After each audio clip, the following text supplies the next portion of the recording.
आज हम कवि अज्ञेय पर बात करने इकट्ठा हुए हैं और ये आज से हम शुरू कर रहे हैं ज्ञानपीठ पुरस्कार प्राप्त लेखकों पर एक परिचय वार्ता से।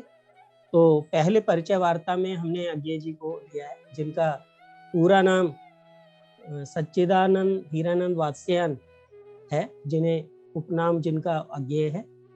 तो आज हम अज्ञेय जी का परिचय, उनके जीवन और उनके लेखन दोनों का जानेंगे। तो हमारे बीच में दीक्षित सर जुड़ चुके हैं और कुछ विद्यार्थी जो जिनका स्वाध्याय रहा है और जिनकी रुचि रही है अज्ञेय जी के लेखन में, तो वो कुछ अपनी प्रस्तुतियां भी रखेंगे, कुछ शिक्षक भी हमसे जुड़ते चलेंगे। तो शुरू करते हैं।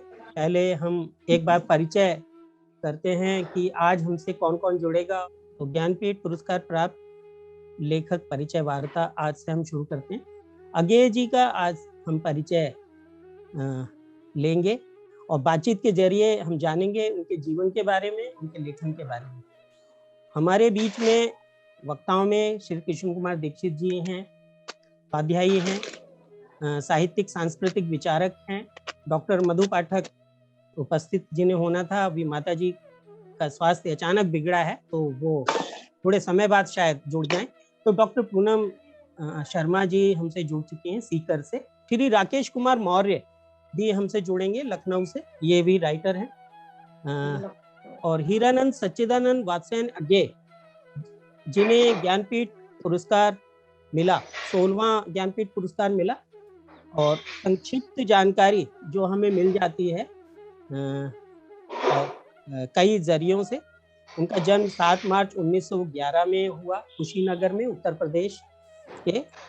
मृत्यु उनकी 4 अप्रैल 1987 नई दिल्ली में हुई। शिक्षा उनकी एमए अंग्रेजी में थे और पिता का नाम उनका पंडित हीरानंद शास्त्री था। पत्नी उनकी कपिला वात्स्यायन थी।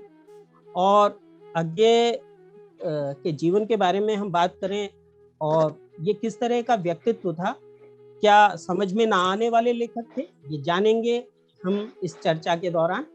जीवन पर बात करें, जीवन में हम जन्म, परिवार, शिक्षा, व्यवसाय पर बात करने के लिए दीक्षित सर के पास चलते हैं।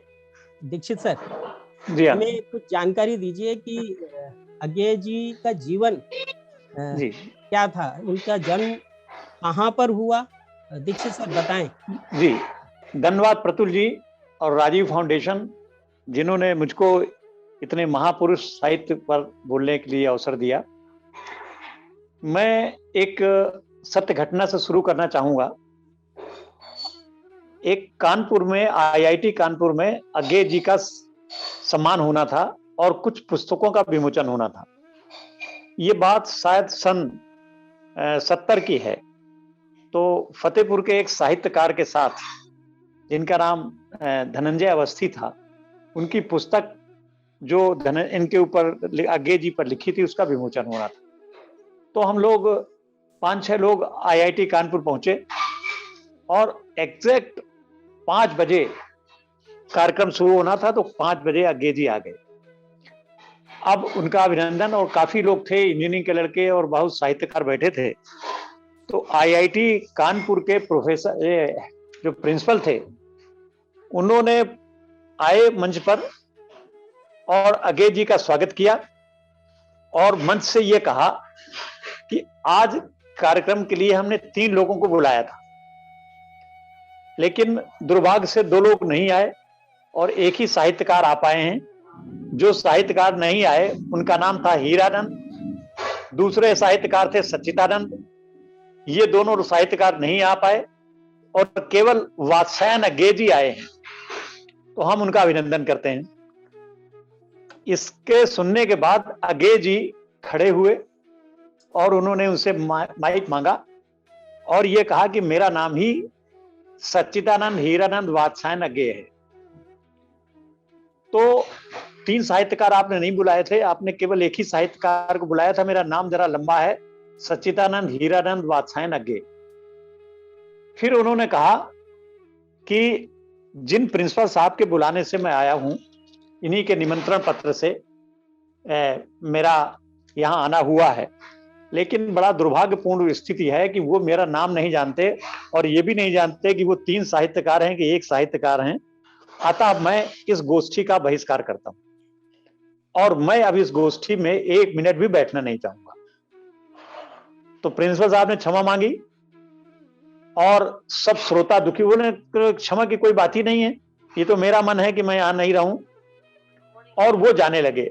तो जब सब बच्चे थे, श्रोता थे, हम लोग पुस्तक विमोचन के लिए पहुंचे हुए थे, तो जब हम लोगों ने कहा तो उन्होंने कहा आप लोगों से कोई दुराव नहीं है, आप लोगों से कोई छिपाव नहीं है, कोई नाराजगी नहीं है। मैं आईआईटी कानपुर के गेट में खड़ा रहूंगा 2 घंटे, वहां जिसको मुझसे मिलना हो वो आ जाए और मैं पूरी बात कहूंगा, आपकी पूरी बात सुनूंगा। और वो सबके रोकने के बावजूद भी मंच से चले गए, आईआईटी कानपुर के गेट पर खड़े हो गए। वहां उन्होंने अपनी पूरी बात कही, सब लोगों की बात सुनी, कविताओं का, पुस्तकों का विमोचन किया। तो मैं कहता हूं कि वो इस तरह के खुददार, इस तरह के आत्मविश्वासी और स्वाभिमानी थे और सरलता की उनमें जो बात थी। उन्होंने एक कविता लिखी है जो खुर्जा, एक छोटे से कस्बा है बुलंदशहर जिले में, उसके तांगे वालों पर एक कविता लिखी। तो जो आदमी इतना बड़ा साहित्यकार हो, जिसने हिंदी साहित्य के लिए जो काम किया है, वो काम किसी हिंदी के पुराने साहित्यकार ने किया है। हिंदी को विश्व स्तर तक पहुंचाने में, आलोचना में उन्होंने जो काम किया, हिंदी को विश्व स्तर के साहित्य के लिए उन्होंने किया। तार सप्तक लिखे, तार सप्तक का संपादन किया। और सबसे बड़ी बात है कि हिंदी में साहित्य और पत्रकारिता अलग अलग चीज थी, तो इन्होंने पत्रकारिता को साहित्य से जोड़ा। मैं जो डिप्टी कमिश्नर बन पाया, एक उदाहरण मैं बता दूं कि एक ऐसा समय आ गया, मैं लेक्चरर था, संतुष्ट था अपने पेशे से, लेकिन एक मित्र ने जरा नक्शा लिया और कहा कि गेस्टेड अफसर बनना बहुत मुश्किल बात होती है। तो मैंने कहा कि मैं अब इम्तिहान दूंगा और बचाऊं। तो मेरे पास और कोई तैयारी नहीं थी। दिनमान उस समय पत्रिका अज्ञे जी की संपादन में छपती थी, समाचार पत्रिका थी और शायद 25 नए पैसे के आया करती थी। उसके सारे वॉल्यूम कुछ मेरे पास थे, कुछ हमारे एक मित्र के पास थे, उनको सब लेकर के मैंने पढ़ डाला। तो जीके में मुझको 90% से अधिक मार्क्स मिल गए। तो उनकी कृपा से मैं आज एक राजपत्रित अधिकारी, प्रथम श्रेणी राजपत्रित अधिकारी हो पाया। तो ये अज्ञे जी ने, अच्छा जहां तक अभी उनके साहित्य की बात है, उनका मैं अभी 5 मिनट का समय लेकर के मैं आ जाऊंगा। उनकी पूरी रचनावली मेरे पास है और उस रचनावली को पढ़ने के लिए आपको परिश्रम करना पड़ेगा, ऐसे नहीं समझ में आ जाएगी उसके लिए। लेकिन अगर आप पढ़ने लगे तो आपको पूरी समझ में आ जाएगी। जी जी जी। तो अब इन शब्दों के साथ अभी मैं कुछ देर बाद बोलूंगा और ये परिचय मैंने दिया, इसके बाद मैं ऊपर 5 मिनट के लिए समय लेकर के उनकी रचनावली लाऊंगा और फिर आपको बताऊंगा थोड़ी देर के लिए। जी बहुत सुंदर। हमने शीर्षक भी इसलिए रखा कि क्या आगे समझ में ना आने वाले लेखक हैं, क्योंकि जब जब अज्ञे जी को पढ़ा तो दूसरी तीसरी बार में चीजें स्पष्ट होना शुरू हुई। पहले तो व्यक्ति जो पाठक होता है वो आलोचक ही बनता है, मेरा ऐसा मानना है। फिर धीरे धीरे उस आलोचना का सुख उसको मिलता जाता है और वो समझता जाता है उनकी कविताओं को। ये मेरा अपना एक सोच है, लेकिन हम अन्य वक्ताओं से बात करेंगे। अनुभव राज हमारे बीच में है, उनसे सुनते हैं अज्ञे जी की एक कविता सांप। अज्ञे की ये जो कविता है, अनुभव आप लाइव सुनाएंगे? आपने उसका वीडियो भी बनाया है, क्या हम वीडियो देख लें? फिलहाल वीडियो चल ले लीजिए। हाँ शुक्रिया। नमस्कार मित्र, मैं महाराज आप सभी के सामने अज्ञे जी की कविता सांप का पाठ कर रहा हूँ।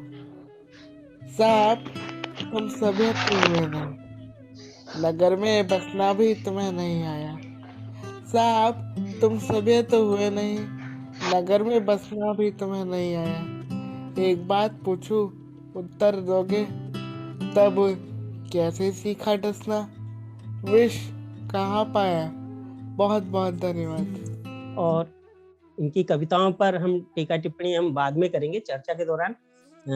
और अब इनकी एक और कविता सुनते हैं, उधार, जिसको हम सवेरे नाम से भी कह सकते हैं। कविता सवेरे। सवेरे उठा तो धूप खिलकर छा गई थी और एक चिड़िया अभी अभी गा गई थी।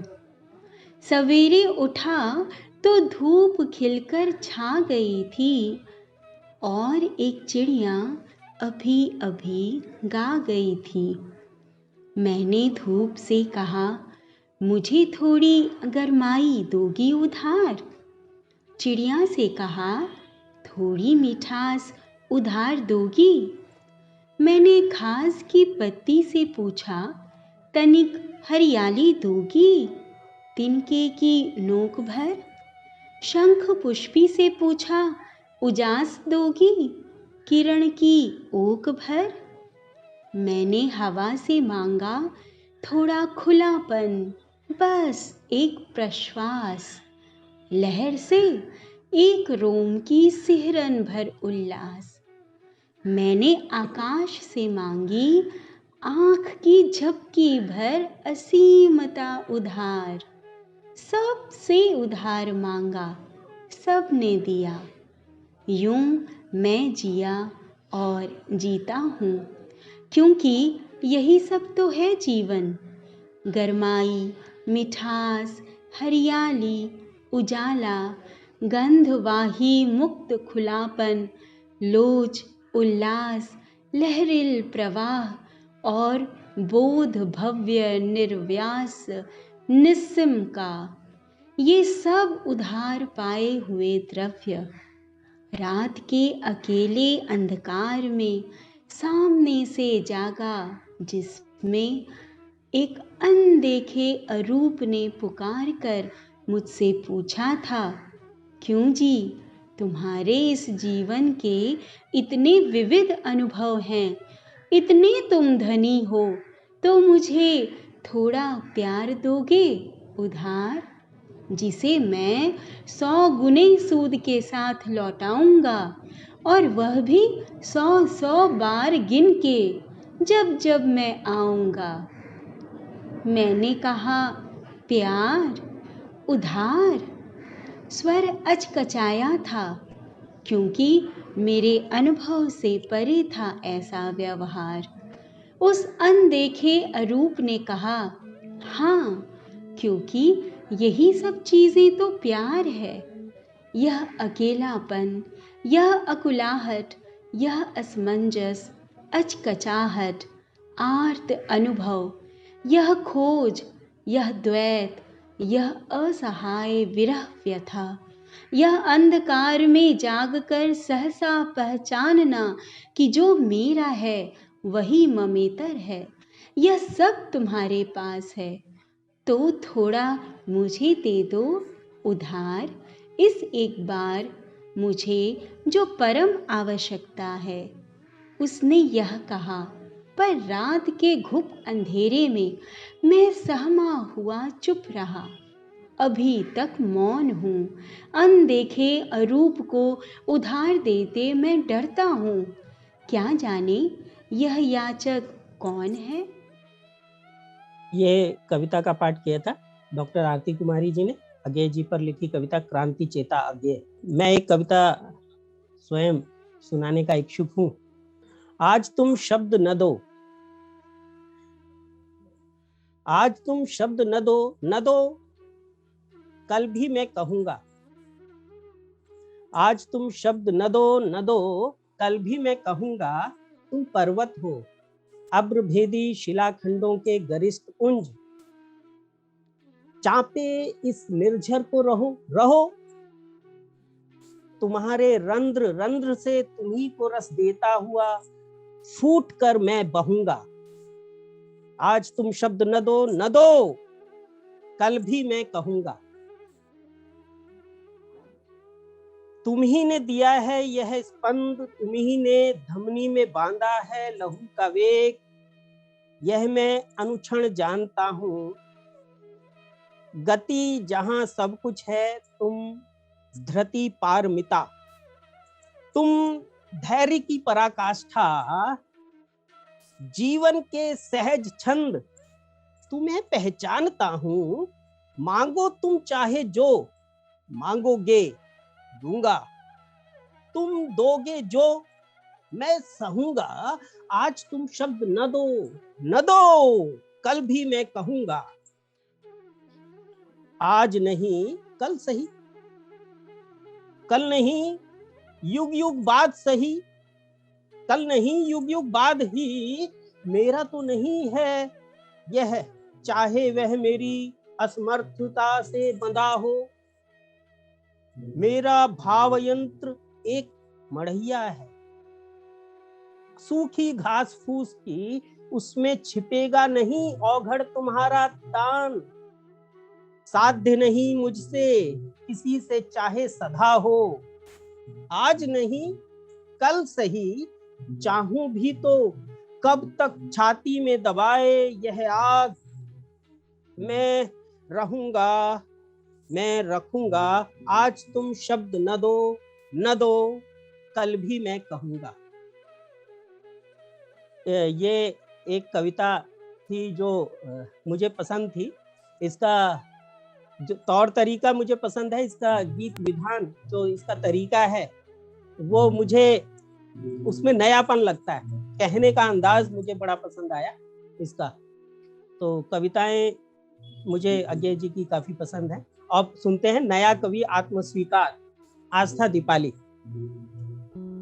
नया कवि आत्मस्वीकार, कवि अज्ञे। किसी का सत्य था मैंने संदर्भ में जोड़ दिया, किसी का सत्य था मैंने संदर्भ में जोड़ दिया। कोई मधुकोश काट लाया था मैंने निचोड़ लिया, कोई मधुकोश काट लाया था मैंने निचोड़ लिया।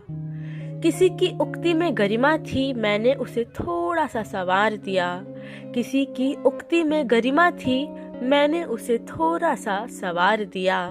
किसी की संवेदना में आग का सा ताप था मैंने दूर हटते हटते उसे धिक्कार दिया, किसी की संवेदना में आग का सा ताप था मैंने दूर हटते हटते उसे धिक्कार दिया। कोई हुनरमंद था, कोई हुनरमंद था मैंने देखा और कहा यूं, थका भार वाही पाया घुड़का या कोच दिया क्यों। थका भार वाही पाया घुड़का या कोच दिया क्यों। किसी की पौध थी मैंने सींची और बढ़ने पर अपना ली, किसी की लगाई लता थी मैंने दो बल्ली गाड़ उसी पर छवा ली। किसी की कली थी मैंने अनदेखे में बीन ली, किसी की कली थी मैंने अनदेखे में बीन ली। किसी की बात थी मैंने मुंह से छीन ली। यो मैं कवि हूँ, यो मैं कवि हूँ, आधुनिक हूँ, नया हूँ। काव्य तत्व की खोज में कहाँ नहीं गया हूँ। चाहता हूँ आप मुझे, चाहता हूँ आप मुझे एक एक शब्द पर सराहते हुए पढ़ें। पर प्रतिमा अरे वह तो, पर प्रतिमा अरे वह तो जैसी आपको रुचे आप स्वयं गढ़ें। धन्यवाद। बहुत सुंदर। चलिए हम इस यात्रा को थोड़ा और आगे ले चलते हैं, रचनाओं के साथ साथ चर्चा। हमने अभी आस्था दीपाली जी का नया कवि, उस समय क्योंकि नई कविता का दौर शुरू हुआ था, कविता छंद बंधन से मुक्त हुई थी, तो नई कविता कहा गया। नई भाषा विधान और नए अनुभवों को पिरोना शुरू हुआ था। और ये स्वतंत्रता से कुछ पहले की का समय चक्र है जिसमें ये नई कविता का पदार्पण हुआ साहित्य जगत में। तो इस संबंध में आस्था जी कुछ कहना चाहें? जी सर, जैसे कि आप बता ही चुके हैं, अज्ञे जी का परिचय दे चुके हैं। मैंने भी अभी स्नातक में उनकी कविताएं पढ़ी जो कि आधुनिक काल में हमारे सिलेबस में लगी थी। तो अज्ञे जी के बारे में बस यही कहना चाहूँगी कि उन्होंने जिस तरह से नए उपमानों का प्रयोग किया है वो उस समय जैसे कि पुरानी शैलियों में रचनाकार लिखते आ रहे थे उनसे हटकर था, और ये उन्होंने नए प्रयोग किए और अपनी कविताओं में नए उपमान का प्रयोग किया जो कि आधुनिक जिसे हम कहते हैं नए उपमान को हम आधुनिक कह सकते हैं, क्योंकि जिस तरीके से पुराने रचनाकार जिस शैली में लिख रहे थे वो उनसे अलग था। और उन्होंने तार सप्तक, दूसरा सप्तक, इन सब का संपादन किया, तो उनका कृतित्व बहुत विशाल है। और इसी के साथ में उनकी और निराला जी से संबंधित एक संस्मरण आप सभी के समक्ष प्रस्तुत कर रही हूँ। जी। एक बार अज्ञे अपने लेखन के शुरुआती दिनों में शिवमंगल सिंह सुमन जी के साथ निराला जी से मिलने के लिए गए। उस समय दोपहर हो रही थी और निराला जी अपने खाने के लिए कुछ बना रहे थे। तो जैसे ही उन्होंने द्वार पर दस्तक दी तो निराला जी उन्हें पहचान नहीं पाए और उनका नाम पता पूछने लगे। उन्होंने जब अज्ञे का नाम सुना तो अंदर आने की अनुमति दे दी। अज्ञे को उस समय बड़े लेखक भी जानने लगे थे। अंदर आने पर निराला रसोई में चले गए और वे दोनों इधर उधर कमरे में बैठे थे और देख रहे थे। इसी बीच निराला एक बड़ी बाटी में कुछ ले आए और उन दोनों के बीच बाटी रखते हुए बोले, लो खाओ, मैं पानी लेकर आता हूँ, और फिर भीतर चले गए। बाटी में कटहल की भुजिया थी। बाटी में ही सफाई से उनके 2 हिस्से कर दिए गए थे। निराला के लौटने तक वो अज्ञे और शिवमंगल सिंह सुमन वहीं पे रुके रहे। यह कलेश दोनों के मन में चल रहा था कि निराला जी जो अपने लिए भोजन बना रहे वो सारा का सारा उन्हें उनके सामने परोस दिया गया है और अब वो दिन भर भूखे रहेंगे। लेकिन अज्ञे यह भी जानते थे कि हमारा कुछ भी कहना व्यर्थ होगा। निराला का आतिथ्य ऐसा ही जालिम आतिथ्य है। सुमन ने कहा, निराला जी आप? तो निराला जी ने कहा, हम क्या? निराला जी आप नहीं खाएंगे तो हम भी नहीं खाएंगे। निराला जी ने एक हाथ में सुमन की गर्दन को पकड़ते हुए कहा, खाओगे कैसे नहीं, हम गुद्दी पकड़कर खिलाएंगे। सुमन जी ने फिर हट करते हुए कहा, लेकिन निराला जी यह तो आपका भोजन था, हम आप क्या मतलब अब आप क्या उपवास करेंगे? निराला जी ने स्थिर दृष्टि से सुमन की ओर देखते हुए कहा, तो भले आदमी किसी से मिलने जाओ तो समय असमय का विचार भी तो करना होता है। और फिर थोड़ा घुड़क कर बोले, अब आए हो तो भुगतो। दोनों ने कटहल की वह भुजिया किसी तरह गले से नीचे उतारी। बहुत स्वादिष्ट बनी थी, लेकिन उस समय स्वाद का विचार करने का किसी में हिम्मत नहीं था, ना ही इनकी हालत थी। जब वे लोग बाहर निकले तो सुमन ने खिन्न स्वर में कहा, भाई यह तो बड़ा अन्याय हो गया। अज्ञे ने कहा, इसीलिए मैं कल से कह रहा था कि सवेरे जल्दी चलना है, लेकिन आपको तो सिंगार पट्टी से और कोल्ड क्रीम से फुर्सत मिले तब तो। नाम सुमन रख लेने से क्या होता है अगर सवेरे सवेरे सहज खेल कर भी ना सके। तो ये छोटा सा संस्मरण वसंत का अग्रदूत नामक संस्मरण लिया गया है। जी। बहुत सुंदर। ये चुटकियां बड़े लेखकों में चलती हैं और बड़ी मनोरंजक होती हैं। तो बड़े नामों बड़े जो लेखक होते हैं ये ऐसे छोटे छोटे संदर्भ बहुत गुदगुदाते हैं। पूनम शर्मा जी, आप जुड़ गए हैं व्यस्तता के कारण, तो हम इसका लाभ ले लेते हैं। नमस्कार आप सभी को और धन्यवाद प्रतुल जी मुझे जोड़ने के लिए। जी, ऐसा लग रहा था लंबे समय से कि साहित्यिक मतलब अपने अध्ययन और अध्यापन के चलते, क्योंकि मैं विद्यालय में पढ़ा रही हूँ, तो इन साहित्यिक चर्चाओं से एक तरीके से नाता टूट सा गया था और इस तार को आपने दोबारा से जोड़ दिया। इसके लिए मैं आपकी हार्दिक आभारी हूँ। अभी बहुत ही सुंदर स्वर में आपने और दीपाली मैम ने कविता का पाठ किया। दीपाली मैम को सुन करके मुझे अपने कॉलेज के समय याद आ रहा था कि जिस समय मैं और डॉक्टर मधु इसी तरीके से कविता पाठ अक्सर किया करते थे। जी, तो बहुत अच्छा लगा दीपाली आपको सुन करके। और अब हम आगे मैथिली शरण के घर एक निंदा रस पान पर एक संस्मरण है जो मेरे पिताजी ने मुझे सुनाया था, तो मैं वो साझा करना चाहूँगा कि एक बार मैथिली शरण गुप्त जो राष्ट्रीय कवि रहे, उनके घर में साहित्यकारों की मंडली जुटा करती थी। तो अक्सर जो नामी कवि थे वो इकट्ठा हुआ करते थे और अपनी अपनी रचनाएं साझा किया करते थे। पुस्तकों में आए उससे पहले वो एक दूसरे को सुनाया किया करते थे। तो वो कविताओं के उस दौर में टीका टिप्पणियां और निंदा चुगलियां भी हुआ करती थी, निंदा जिसे हम कहते हैं, एक दूसरे की निंदा करना, तो ये चला करता है। तो उसमें मैथिली शरण गुप्त बड़ा मजा लिया करते थे, और बाकी जो बड़े बड़े लेखक थे वो भी लिया करते। जो उपस्थित नहीं होते थे लेखक, उनकी बहुत जमकर चुगलियां की जाती और भरपूर टीका टिप्पणी की जाती उन पर, उनके व्यक्तित्व पर, उनकी रचनाओं पर। तो अज्ञेय जी भी ऐसी एक सभा में बैठे चुपचाप ये सब देख रहे थे, सुन रहे थे। तो वो कुछ समय बाद खिन्न होकर जाने लगे। तो जब जाने लगे तो पूछा, क्या हुआ भाई? तो उस समय वो स्थापित पहचाने जाने लगे थे अपनी कविताओं के कारण, क्योंकि उनकी कविताएं अलग ढंग की थी। वो अपनी कविताएं, जो उनकी वो नई कविता कहते थे, और तो वो जब वो जाने लगे तो उनसे पूछा मैथिली शरण जी ने, भाई क्या हुआ? कह रहे, इतने बड़े कवि हैं और राष्ट्र कवि के घर में अगर इस तरह से चुगलियां होंगी तो वो मुझे नहीं गवारा, मुझे नहीं अच्छा लगता इस तरह से।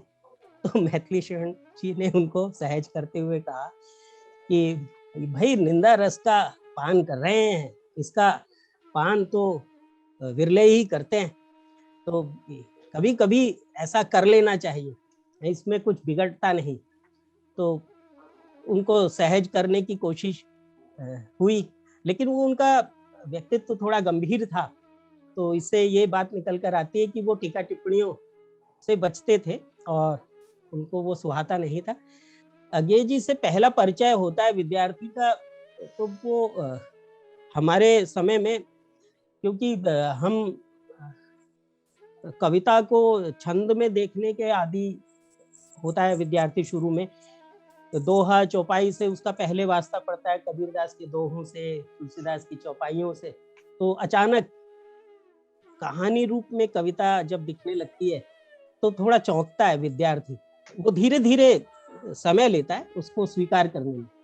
राकेश कुमार मौर्य राही, वैसे तो आपसे बड़ा नाम लगता है मुझे अज्ञेय जी का, सच्चिदानंद, हीरानंद, वात्स्यायन अज्ञेय, तो हर विद्यार्थी को ये चौंकाता है नाम। और जब नई कविता से सबसे पहले अज्ञेय जी से वास्ता पड़ता है पाठ्य पुस्तकों में, फिर बाद में कुछ और कवि भी परिचय में आते हैं, गजानन माधव मुक्तिबोध या और छोटे छोटे नाम वाले भी।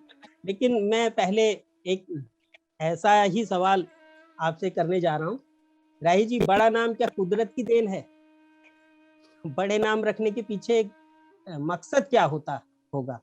जी, मैं कह रहा था कि बड़ा नाम का कुदरत का देन नहीं होता, वो व्यक्ति के कार्यों, बड़ा नाम का जो मैं समझता हूँ कि बड़ा नाम मतलब एक अच्छे रचनाकार के कार्यों या रचनाओं से जो स्थापित नाम होता है, कि उनके रचनाओं के द्वारा उनकी पहचान हो, वो एक बड़ा नाम है। और अगर उसको हम व्यक्तियों के नाम के साथ जोड़े कि जैसे राकेश कुमार मौर्य राही या अज्ञेय जी, तो उसके साथ वो मेरा जो समझ है वो ये है कि हम उपनाम इसलिए जोड़ते हैं कि उस उपनाम के साथ हमारे कुछ अतीत के संस्मरण जुड़े होते हैं, कुछ इस तरह का जुड़ाव होता है, इमोशनल काल है जिसको हम संवेदनशील, कि जिससे हम हमेशा जुड़े रहना चाहते हैं। वो हमारे जीवन के घटनाक्रम को हमें याद दिलाते रहते हैं कि हम इस तरह से थे, तो इसलिए मेरी पहचान होनी चाहिए, इसलिए हम उपनाम जोड़ते। Thank you. हाँ राही जी, आपने बहुत सुंदर उत्तर दिया। आस्था जी कुछ पूछना चाहेंगे? जी सर, सर एक प्रश्न है मेरा। अज्ञेय जी ने अपनी कविताओं में नए उपमान डाले, क्या ऐसा करना रिस्क लेने के बराबर नहीं हुआ? क्योंकि ऐसा जरूरी तो नहीं था कि उनका प्रयास सफल ही हुआ हो। तो अगर हम अज्ञेय जी के दृष्टिकोण से बात करें तो उन्होंने यह प्रयोग किस वजह से किया होगा? और दूसरा प्रश्न मेरा ये है कि कविताओं में नए उपमान के प्रयोग की वजह से उन्हें किस तरह की आलोचनाओं का सामना करना पड़ा होगा?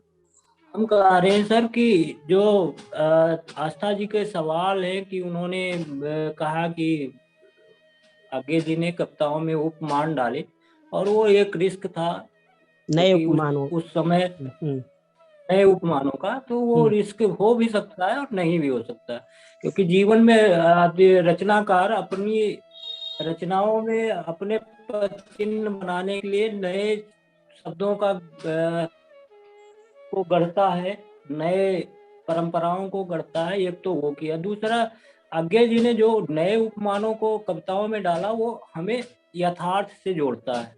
जैसे उन्होंने हरी घास में क्षण भर कविता में बाजरे की कलगी को अपनी प्रेयसी की बाली बनाने की बात कही जी। तो मुझे लगता है कि उस टाइम के जो कवि थे वो तो एक जो बाजरे मतलब मोगरे के फूल और कलगी बाजरे की आप का इस तरह की चीजें, या अपनी प्रेयसी को मतलब लक्ष्मी की रूप देना या कुछ और ऐसे उपमानों से जो संबोधित करते थे। लेकिन उन्होंने बिल्कुल खाटी गांव तक कि जहां बाजरे की बात हो रही है और उसकी कलगियां, आप सोचिए अगर प्रकृति को भी वो दर्शा रहे, प्रकृति की सौंदर्यता को भी दर्शा रहे और अपने प्रेयसी को एक उपमान भी दे रहे हैं, तो और वो कह भी रहे हैं कि इससे मतलब आप ये मत समझना कि हमने आपको सूर्य की लालिमा नहीं कहा तो मेरा प्यार मैला हो कम मैला हो गया या कम हो।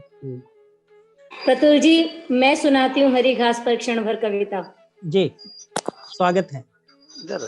नए उपमानों की जहाँ बात कर रहे थे और आस्था को उत्तर भी दिया राही जी ने।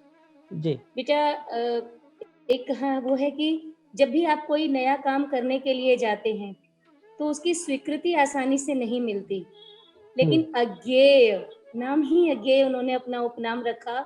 जैसा कि राही सर ने बताया कि ये जो उपनाम होते हैं ये हमारे व्यक्तित्व को प्रदर्शित करते हैं।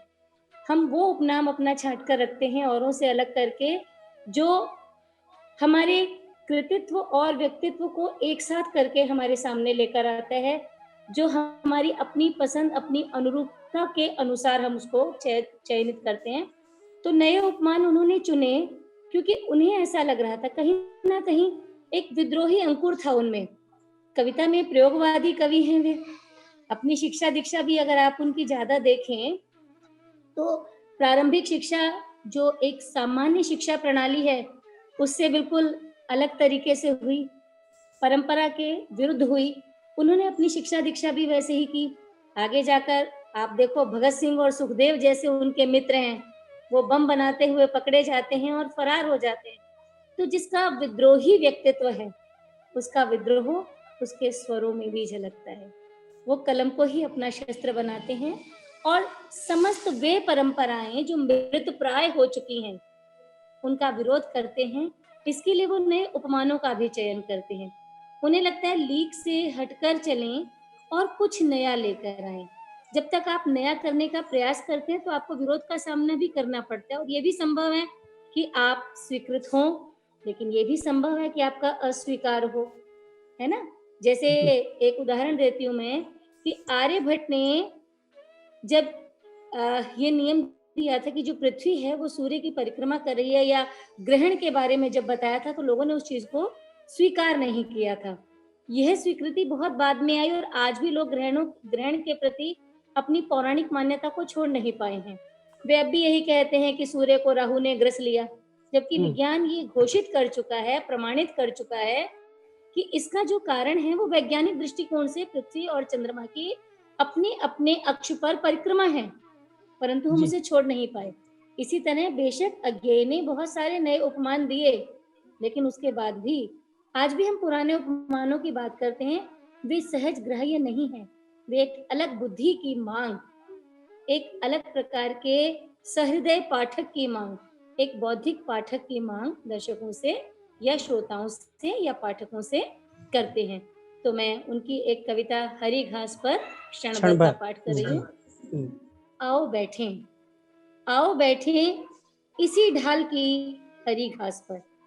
माली चौकीदारों का यह समय नहीं है, माली चौकीदारों का यह समय नहीं है, और घास तो अधुनातन मानव मन की भावना की तरह सदा बिछी है हरी न्योती, कोई आकर रौंदे। आओ बैठे तनिक और सटके कि हमारे बीच स्नेह भर का व्यवधान रहे बस। नहीं दरारें सभ्य शिष्ट जीवन की। चाहे बोलो, चाहे स्वगत गुनगुनाओ और चाहे चुप रह जाओ। हो प्रकृतिस्थ तनुमत कटी छटी उस बाढ़ सरीखी।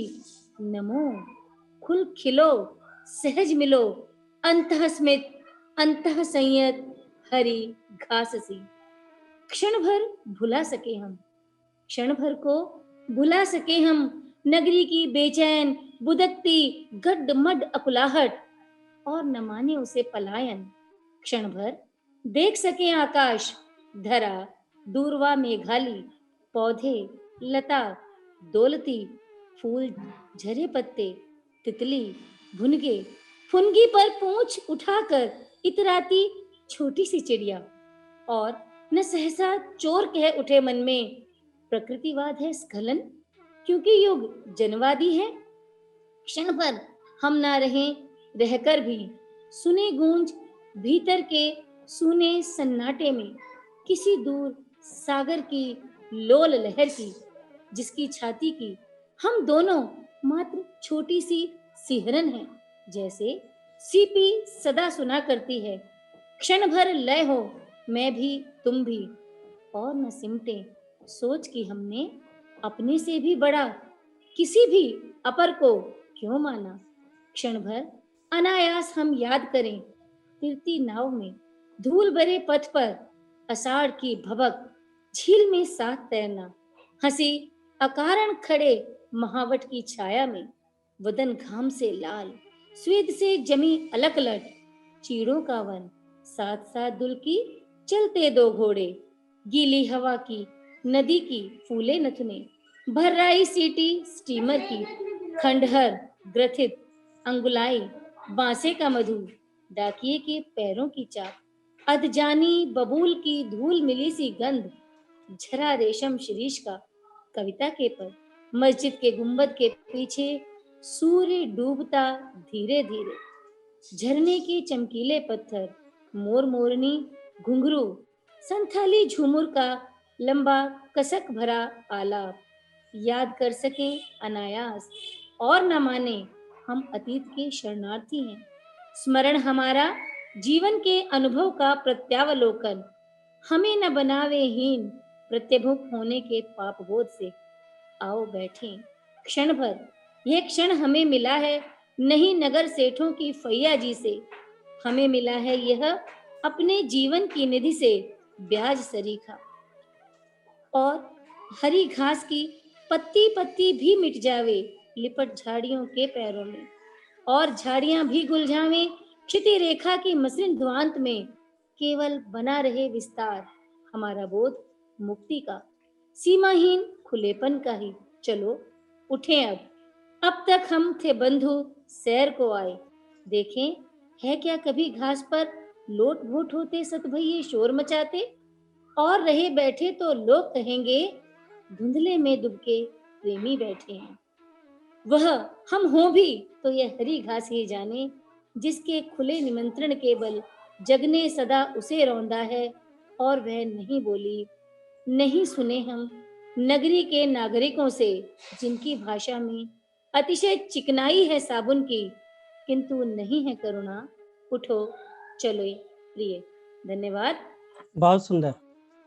और इस कविता में ये सांचा बेशक नहीं था, मुक्त ये नई कविता थी, लेकिन शब्द संस्कृतनिष्ठ हैं, और जो वही जानता है जो ज़्यादा शब्दों को समझता है संस्कृत के, इस कविता को समझ पाना उसके लिए सरल है।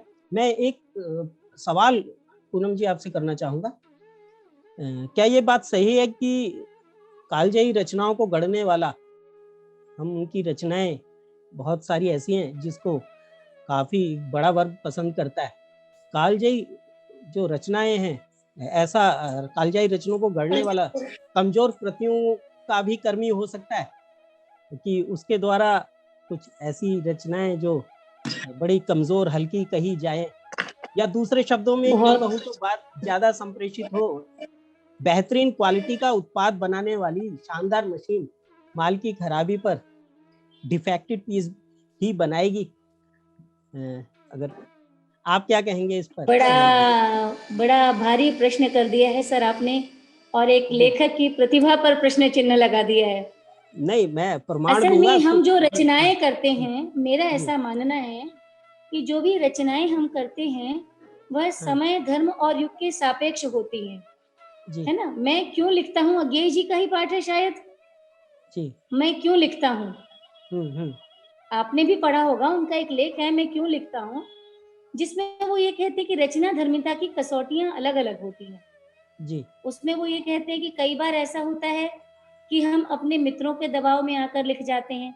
जैसे मैं अगर वास्तविकता को स्वीकार करूं, तो अगर प्रतुल जी का आग्रह नहीं होता तो कदापि मैं इस चर्चा में सम्मिलित ना हो पाती, है ना, मन से। तो मित्रों का आग्रह ऐसा होता है जिसे आप नकार नहीं पाते। आपको सम्मिलित होना है, आपके मित्र ने कहा है, मित्रों का आग्रह। कई बार क्या होता है कि हम उसको अपना व्यवसाय बना लेते हैं, तो फिर प्रकाशकों का आग्रह होता है, हमें उनके अनुसार काम करना पड़ता है ना। और जैसे प्रेमचंद लिखते हैं कि धनपत को धनपतियों का साथ रास नहीं आया और वो मुंबई से लौटा है।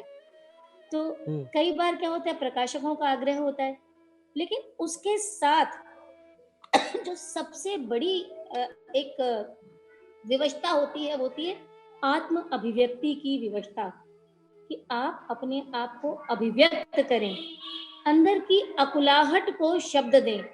तो अगर समय और परिस्थितियां हमारे विचारों के अनुकूल हैं, प्रोडक्ट के लिए अगर मटेरियल अच्छा मिल रहा है, प्रतुल जी जो व्यवसायिक भाषा में मुझे बोल रहे थे, तो नो डाउट प्रोडक्ट अच्छा ही बनेगा। परंतु कई बार ऐसा होता है कि कालजयी रचनाओं के प्रणेता भी समय और युग से सापेक्ष होकर या व्यक्तिगत कुछ विवशताओं के चलते हुए भी कुछ ऐसी रचनाएं कर जाते हैं जो उनका मूल स्वरूप नहीं होता, जो उनका मूल अभिव्यक्ति नहीं होती। कई बार हमें पढ़कर लगता है अच्छा ये ऐसे है और इन्होंने ये लिख दिया, विश्वास नहीं होता, पर ऐसा होता है। पर ये अपवाद स्वरूप ही होता है, आप इसे नियम के रूप में नहीं मान सकते। समय और सापेक्षता जो है, कई बार व्यक्ति की अपनी चारों तरफ की जो देश काल और व्यवस्थाएं होती हैं, उन व्यवस्थाओं के वशीभूत होकर वो कई बार ऐसा कर देते हैं, लेकिन हर समय ऐसा नहीं होता है, मेरा ऐसा मानना है। आस्था जी, कोई सवाल आपका? जी सर, एक प्रश्न मेरा ये है कि अज्ञेय को जब ज्ञानपीठ सम्मान उनकी कृति कितने नामों में कितनी बार पर मिला, तो वे लिखते हैं, वो कहते भी हैं कि सच कहूँ तो मुझे स्वयं इस पुरस्कार की घोषणा हुई जब, तो मुझे बहुत आश्चर्य हुआ और मैंने एक बार पुस्तक उलट पुलट कर भी देखी इस कौतूहल से कि इसमें कौन सी ऐसी बात है जो पुरस्कार के निर्णायकों को प्रभावित की है। तो सर से मेरा प्रश्न ये है कि क्या ये वक्तव्य लेखक की विनम्रता कही जाएगी या इसमें कुछ सच्चाई भी है? मेरा ये कथन है कि ये बिल्कुल सच है। दो तरह के साहित्यकार होते हैं। एक साहित्यिक प्रतिभा जो है वो दो तरह की साहित्य में बताई गई है। पहले कार्यत्री प्रतिभा है और दूसरी धायत्री प्रतिभा है। कार्यत्री प्रतिभा तो यह है कि हम छंद, शास्त्र, पिंगल, अलंकार, रस पढ़ें और उनके अनुसार कविता लिखना शुरू कर दें। और धारित्री प्रतिभा यह है कि ईश्वर ने हमें कविता प्रदान की है, वो क्षमता प्रदान की है कि हमारे मन में कविता के भाव स्वयं जागें और हम कविता लिखने लगें। तो हर कवि में कार्यत्री और धारित्री प्रतिभा का समन्वय होता है। लेकिन अज्ञेय जी में धारित्री प्रतिभा इतनी अधिक थी कि कार्यत्री प्रतिभा उसमें न्यून पड़ जाती थी। उनके मन को भाव प्रकट करना है और उन भावों में जरूरी नहीं कि उसमें तुकांत मिले, अंत्यानुप्रास हो। तो उन्होंने केचुआ छंद में लिखा। अपने मन की जो धारित्री प्रतिभा है, जो वो धारण किए हुए हैं प्रतिभा, उसके प्रकाशन के लिए अगर वाहन नहीं मिलता तो वो पैदल ही चल पड़ते हैं। तो वास्तव में जो कवि लिखता है वो अपने हृदय से अज्ञेय जी ने लिखा और ये सोच कर नहीं लिखा कि कहीं पुरस्कार मिलेगा, उसके मतलब क्या है, वो तो धारा प्रवाह लिखते रहे। यही हालत रविन्द्रनाथ टैगोर की थी।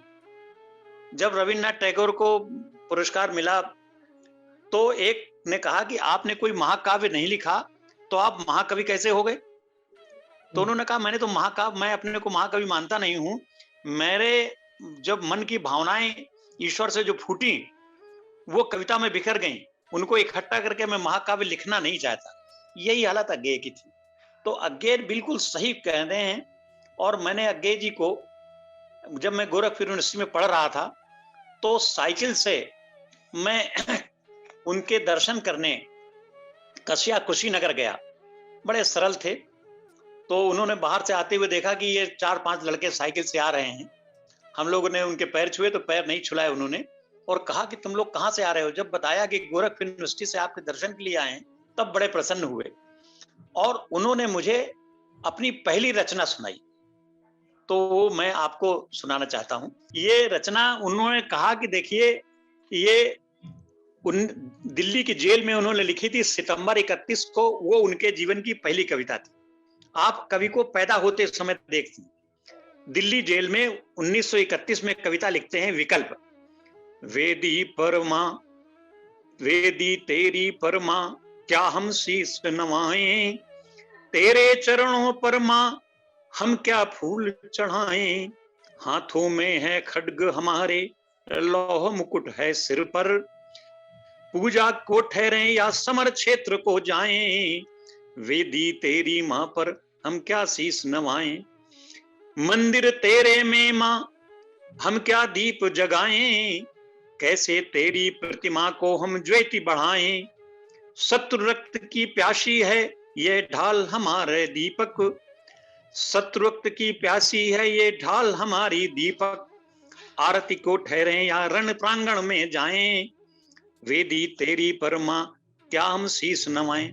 तो देखिए, उनके ऊपर जो कविता का लगता है, केचुआ छंद बहुत अच्छी रचना कर लेते थे। अब मैं अपने संग्रह में से आखिरी रचना जो उन्होंने लिखी, उसके बाद कविता नहीं लिखी उन्होंने, उनकी सबसे आखिरी कविता मोती बाग नई दिल्ली में उन्होंने लिखा। ये दोनों रचनाएं उन्होंने सुनाई थी। 18 जून 1957 को उन्होंने रचना लिखी। उसके बाद कविता नहीं लिखी, और रचनाएं तो लिखी। वो भी 6 लाइन की 8 लाइन की कविता है, सुनिए। तू फाड़ फाड़ कर छप्पर चाहे, तू फाड़ फाड़ कर छप्पर चाहे, जिसको तिसको देता जा, मैं मोती अपने ही में उनसे भरा करूं। तू जहां कहीं जो करे, धड़े से धड़े अमृत बरसा कर, मैं उस बूंद बूंद की को संचय के हित में 100 बार मरूं।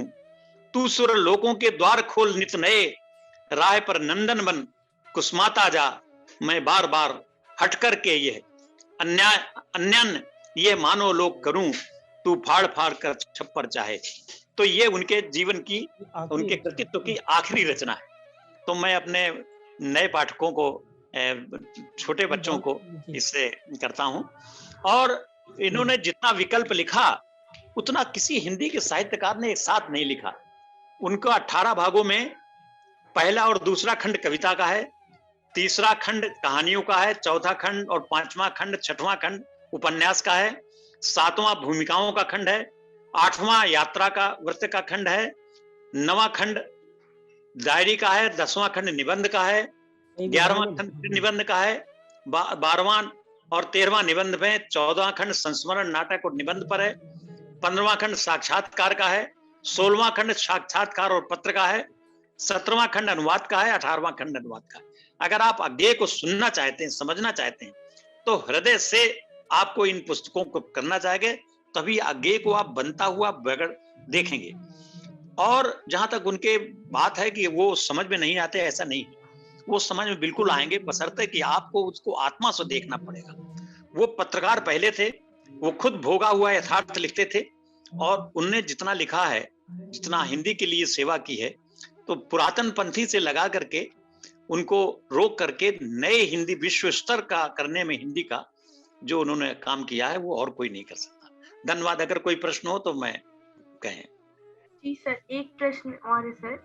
जी। कि आधुनिक काल में कविताओं की विभिन्न धाराएं बह रही थी, जैसे कि अकविता या सठोत्री कविता, तो ऐसे में कुछ लेखक मार्क्सवादी दृष्टिकोण को के पीछे भाग रहे थे और कुछ राष्ट्रीय सांस्कृतिक धाराओं के पीछे भाग रहे थे। तो ऐसे में तार सप्तक का संपादन करना और उसके बाद बहुत सारी उनकी आलोचनाएं हुई अज्ञे जी के, फिर भी उन्होंने दूसरा सप्तक का भी संपादन किया। तो उनका एक कथन है जो उन्होंने दूसरे सप्तक की भूमिका में उन्होंने लिखा है कि प्रयोग का कोई वाद नहीं है, हम वादी नहीं रहे, न प्रयोग अपने आप में इष्ट या साध्य है। तो सर ऐसी क्या परिस्थिति हुई होंगी जिसकी वजह से अज्ञे को प्रयोगवाद पर सफाई देनी पड़ी? देखिए, परिस्थितियां जिस वो समय काल इनका जो कम समय था, वो भारतवर्ष स्वतंत्रता के पहले और स्वतंत्रता के पहले और स्वतंत्रता के समय के उसके बाद ये संक्रांति काल था। संक्रांति काल में लोगों का व्यवहार बदल जाता है।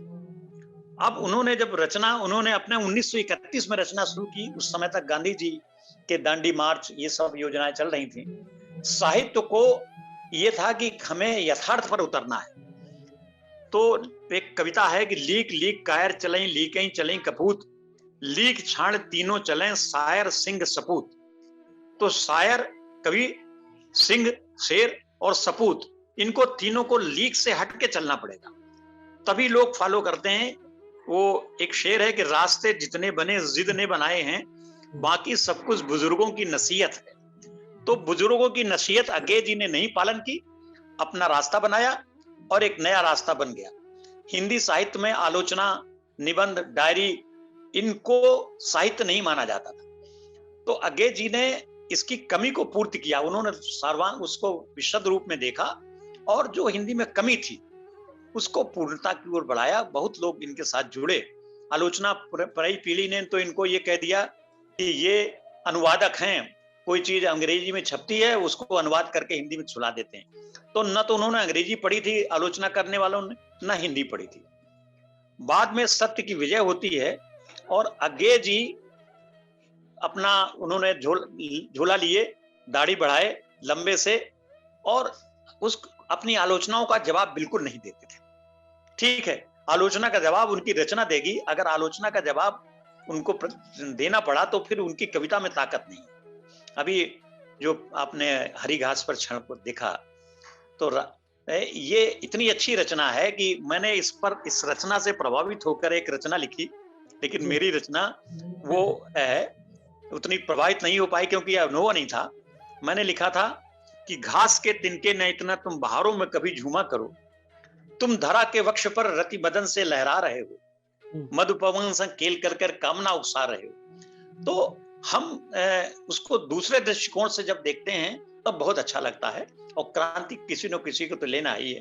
अयोध्या सिंह उपाध्याय हरियोध ने अंत्यानुप्रास खत्म किया, लेकिन वो शब्दों की लय और मात्रा कम नहीं कर पाए। वो काम अज्ञे जी ने किया। धन्यवाद। हरियोध जी ने जरूर खत्म किया अंत्यानुप्रास, लेकिन वो वर्णिक छंदों वाला, संस्कृत के छंदों का निर्वाह उन्होंने हिंदी में किया। हाँ, बहुत बढ़िया, बिल्कुल।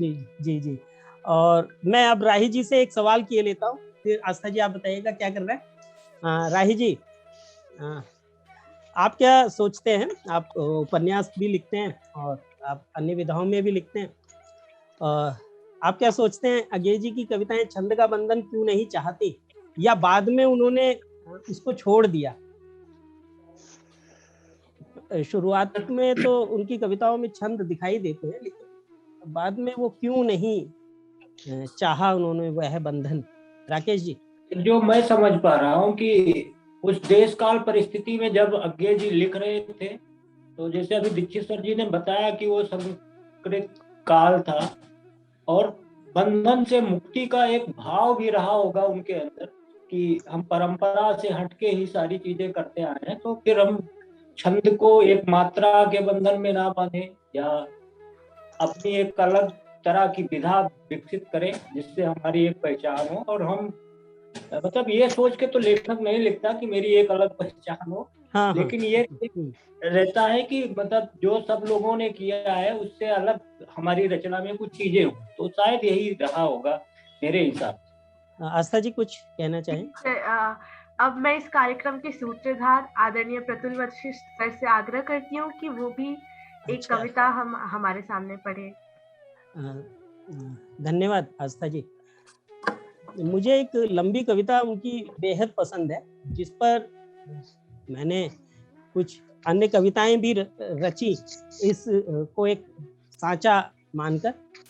तो मैं वो उस रचना को पढ़ना पसंद करूंगा। अज्ञे जी की जो मूल कविता है, मैं वहां हूँ, मैं वहां हूँ, और दूर दूर दूर मैं वहां हूँ, यह नहीं कि मैं भागता हूँ, दूर दूर दूर मैं वहां हूँ, यह नहीं कि मैं भागता हूँ, मैं सेतु हूँ, जो है और जो होगा दोनों को मिलाता हूँ।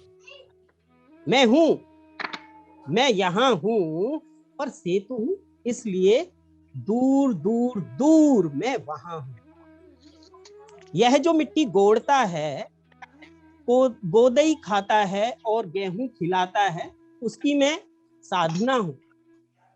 यह जो मिट्टी फोड़ता है, मड़ैया में रहता है और महलों को बनाता है, उसकी मैं आस्था हूँ।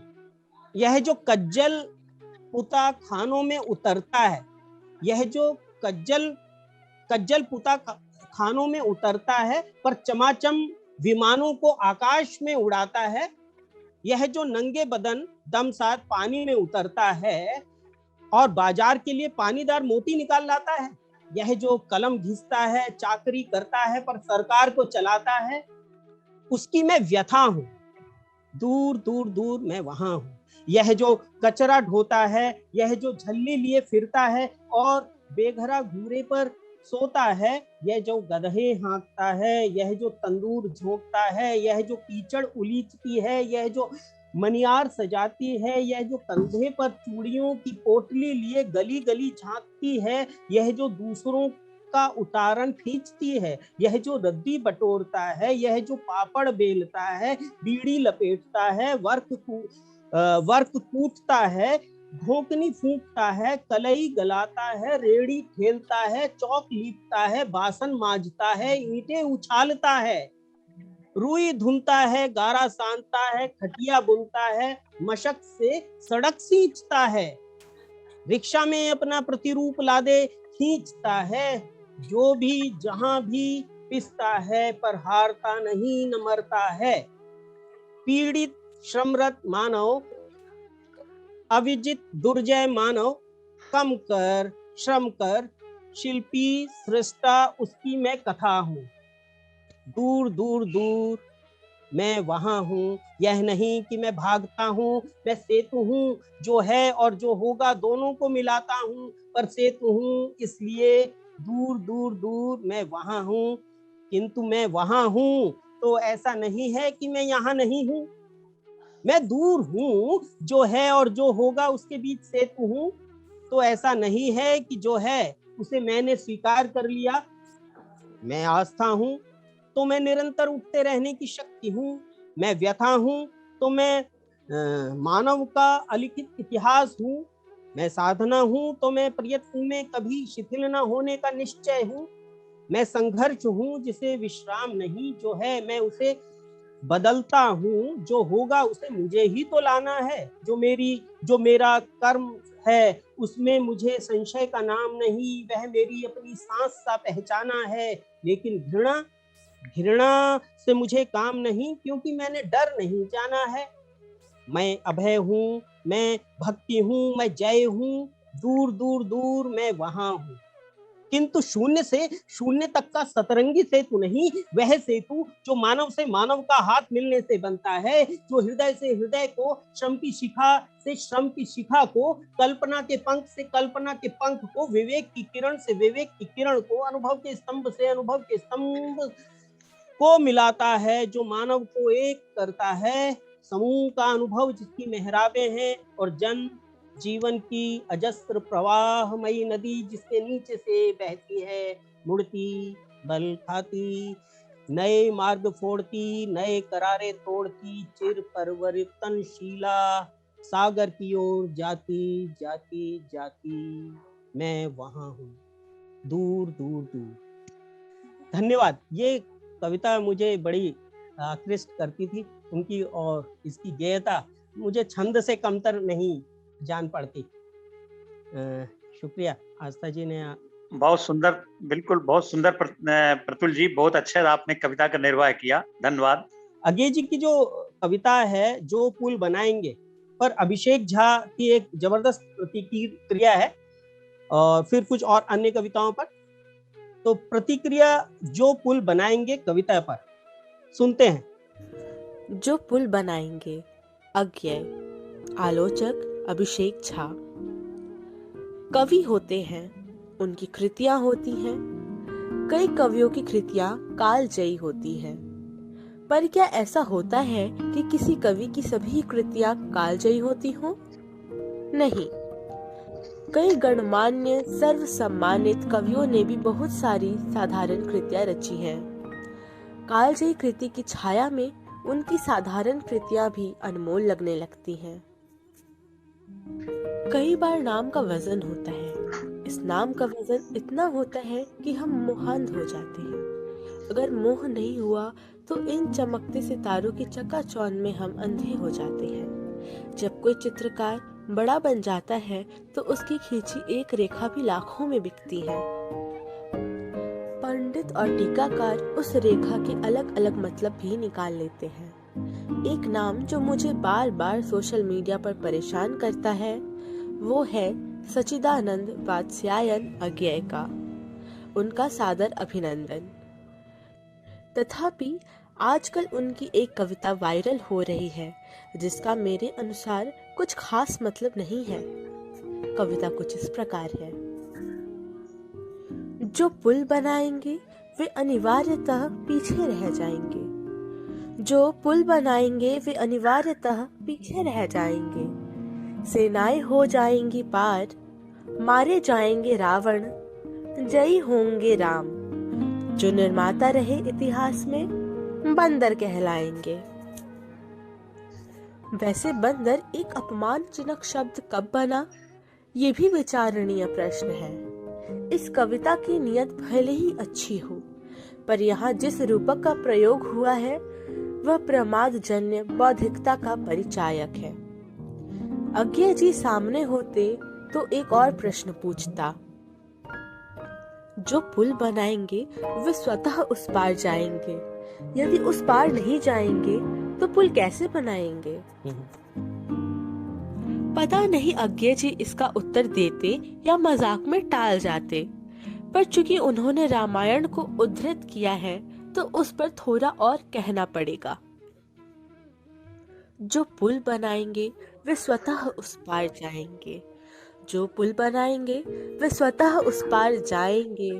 राम की सेना के नल और नील कहलाएंगे। जो निर्माता रहे, योद्धा रहे, इतिहास में सब वानर हनुमान हो जाएंगे। जो रह न सके राम संग में लंका तो जला ही आएंगे। उनकी रचनाओं पर प्रतिक्रिया तो बहुत मिलती है। नए विद्यार्थी पहले उसको स्वीकारे, उस कवि को, रचनाकार को, तो उससे पहले स्वागत तो आलोचनाओं से ही करते हैं। ये ऐसे कवि हैं, क्योंकि समझना थोड़ा मुश्किल है। अज्ञेय है, नाम है, उनको नाम ही उन्होंने रखा है जिसको जानना थोड़ा मुश्किल हो, कठिन हो। तो अज्ञेय रखने के पीछे मकसद ही है, तो आलोचनाएं और प्रतिक्रियाएं तो मिलना स्वाभाविक है। दीक्षित सर जी हाँ, तो ये जो कविता थी जो पुल बनाएंगे जी, इनकी कविता की आलोचना अभिषेक झा ने की, तो इसमें कितना दम है? तो और रचना जो उनकी पुल बनाएंगे, जो अज्ञेय जी की स्वयं की रचना है, वो उस पर आपकी टिप्पणी? मेरा ये विचार है कि कवि जब कविता लिखता है तो उसके सामने आलोचक नहीं होता। आलोचना बाद में होती है, और ये आलोचना भी बहुत सार्थक समालोचना की है। जो पुल बनाने वाला है वो पुल बनाते बनाते इतना थक जाता है कि उसको पार जाने का उसको आवश्यकता नहीं रहती। उसको सिर्फ पारिश्रमिक मिलने तक और एक नई चीज बनाने तक उसका मोह रहता है। तो कवि ने बिल्कुल सही लिखा है कि जो जो नींव के पत्थर होते हैं वो दिखाई नहीं देते। उनका शायद ये विचार होगा कि नींव के पत्थर दिखाई मकान नहीं को बनाते देते। हैं हाँ, हाँ। और वो दिखाई नहीं देते, लेकिन अगर वो नींव के पत्थर नहीं होंगे, पुल बनाने वाले नहीं होंगे, तो प्रगति आगे नहीं बढ़ पाएगी। और जहां तक प्रश्न पूछने की बात है, जो आलोचक ने जब लिखा कि अगर अज्ञेय जिंदा होते हाँ। तो मैं उनसे पूछता, तो मेरे कहना है कि अगर जिस समय कविता लिख रहा है कवि, उस समय उसकी क्या मानसिकता है वो भूल जाता है। उससे रविन्द्रनाथ ठाकुर से जब गीतांजलि का एक आलोचक ने पूछा कि इसका क्या अर्थ है, तो उन्होंने कहा कि जिस समय मैं लिख रहा था उस समय पता नहीं क्या भाव था, आज तो मैं वही भाव बता दूंगा जो शब्द बता रहे हैं। जो भावना है उसके बीच में, जो आत्मा है, वो ज्यादा देर तक याद नहीं रह पाती। तो अज्ञेय जैसे कालजयी कवि बहुत कम मिलते हैं जो किसी के लिए नहीं लिखते, सिर्फ अपनी आत्मा के स्वभाव को बताने के लिए, अपने जो उनके मन में प्रगति है उसको दिखाने के लिए लिखते हैं, किसी आलोचना के लिए, किसी धर्म के लिए।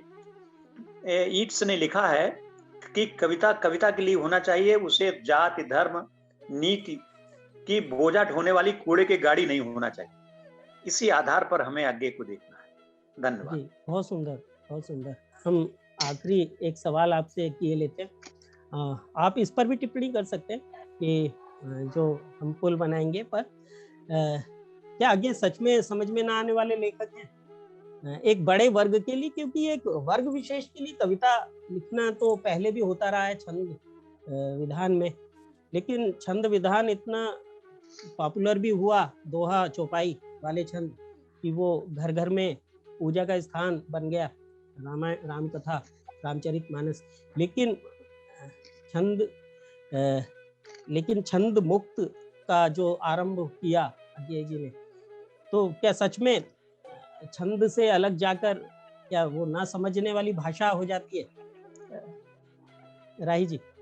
मैं जो समझता हूँ सर कि एक तो इतने बड़े लेखक पे हम कुछ कहने की मेरी वो समझ नहीं है, फिर भी जो मैं समझ रहा हूँ कि अगर उन्होंने इस तरह से चीजें लिखा है तो वो समझने वाली चीजें तो हैं।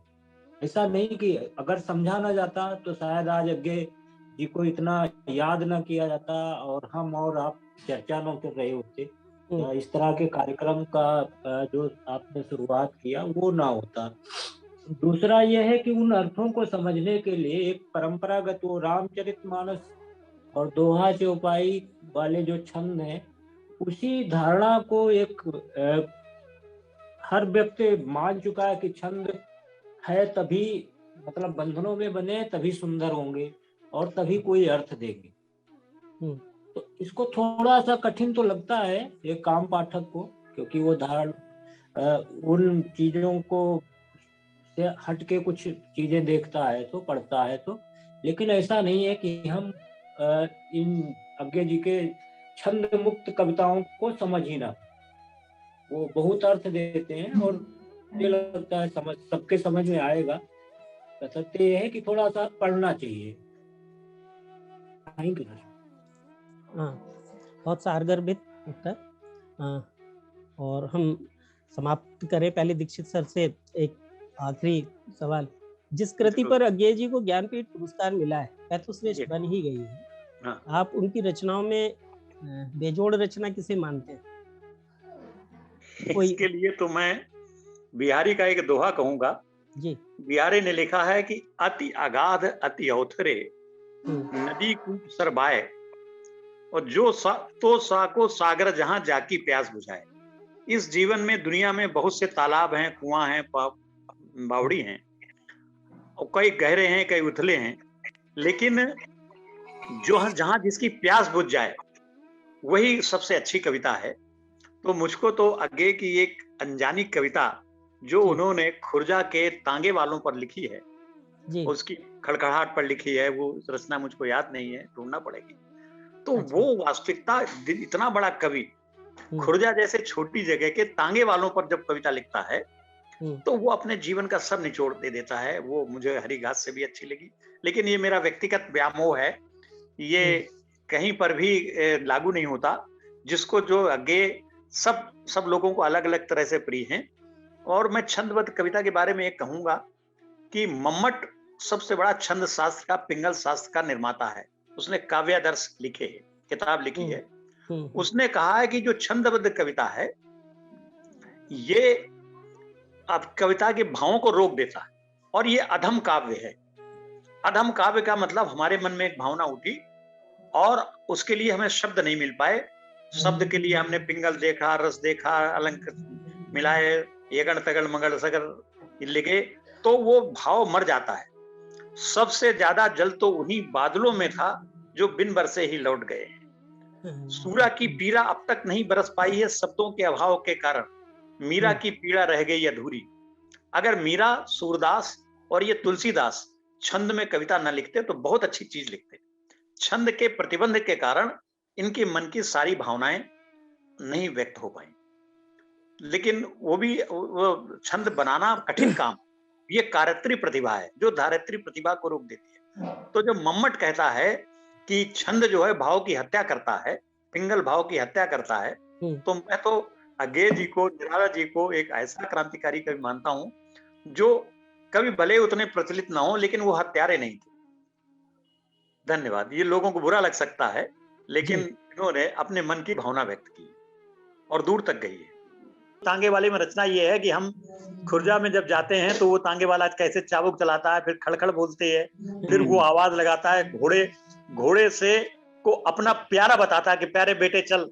ये जो जब आप अनुभव करेंगे, जब आप तांगे में बैठेंगे तो ये लगा कि जो कवि साहित्यकार तांगे में बैठ रहा है वो उस तांगे वाले से, घोड़े से और उसके प्रकृति से कितना मिला हुआ है, कितने गहन निरीक्षण करता है। ज्ञानपीठ लेखकों में हमने अज्ञेय जी से कुछ परिचय पाया, ऐसा हमारा विश्वास है। वैसे तो उनका बहुआयामी व्यक्तित्व है, तो हम आगे भी चर्चा करेंगे अन्य लेखकों पर जिनको भी ज्ञानपीठ पुरस्कार मिला। ये श्रृंखला शुरू की है तो, और हमें आशा है कि सभी समय समय पर जुड़ते रहेंगे। जैसी भी उनकी व्यस्तता अन्य कार्यों से कम हो तो वो अवश्य जुड़ें और चर्चा में प्रतिभाग करें। इसके साथ ही हम समाप्त करते हैं। विजय सर कुछ और कहना चाहें? नहीं प्रतुल जी, मुझे बहुत खुशी हो रही है कि इस श्रृंखला में सबसे पहला कार्यक्रम हमने अज्ञेय जी के ऊपर किया और बहुत ही अच्छा रहा। बहुत उनके बारे में और समझ बढ़ी इस कार्यक्रम को सुन के। मेरा यही आग्रह है कि भारत की और भाषाएं हैं उसमें भी काफ़ी अच्छे साहित्यकार रह चुके हैं, उनके बारे में भी हम लोग थोड़ा जानने की, समझने की कोशिश करें तो एक तरह से अखिल भारतीय साहित्य के बारे में हमारी जानकारी बढ़ेगी और आज़ादी के इस 75वें वर्ष में हम लोग ये जानने की कोशिश करेंगे कि पिछले 75 साल में भारत का साहित्य जो है अलग अलग राज्यों में, अलग अलग भाषाओं में कैसे पनपा और उसने अपने युग के बारे में क्या लिखा, क्या समझा। तो यही है कि अगर दक्षिण की भाषाएं का अनुवाद भी साथ ही करना पड़ेगा तो थोड़ा ये गहन काम है, लेकिन सोचेंगे, हम लोग मिलकर बैठेंगे और जरूर इस श्रृंखला को आगे बढ़ाएंगे। आपका बहुत बहुत धन्यवाद प्रतुल जी, और आस्था दीपाली आपका भी बहुत बहुत धन्यवाद, और दीक्षित जी और जो साथी जुड़े अध्यापक हैं कॉलेज में उनका भी बहुत बहुत धन्यवाद। पूनम शर्मा जी, पूनम जी बहुत बढ़िया, धन्यवाद। धन्यवाद महाजन साहब, बहुत अच्छा, आपका कृपा। सभी को सबसे विदा लेते हैं। धर्मेश्वरी जी नमस्ते।